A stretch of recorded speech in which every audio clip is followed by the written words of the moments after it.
Hello everyone, welcome back to another video on how to fix online.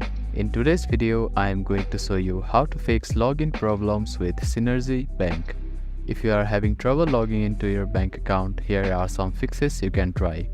The first thing to do is to check that you have a stable internet connection, either through Wi-Fi or cellular data. Then try logging in again. Also make sure that you are typing your information correctly. The second step is to clear your browser cache and cookies. Sometimes stored data in your browser can cause login issues. To do this, open your browser and click on the three dots at the bottom right corner. Then find the History button. After clicking on the History button, you can find the Delete Browsing Data button. Click on it, then select the time range as all time. Now, click on Delete Browsing Data and confirm it once again. After that, your browser cache and cookies will be cleared. Then simply try logging in again. You can also try updating your browser. Open your App Store or Play Store and search for your browser.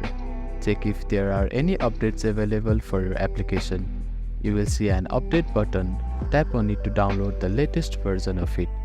If the issue still persists, try accessing the login page using a different web browser or device. I hope these fixes help you to get logged into your bank account. If none of the above steps resolve the issue, reach out to the Cynergy Bank customer support for assistance. They may be able to provide further troubleshooting steps and help you solve your problem. If you have any questions, please let me know in the comments below. Don't forget to like and subscribe for more helpful tips and tutorials. Thank you for watching.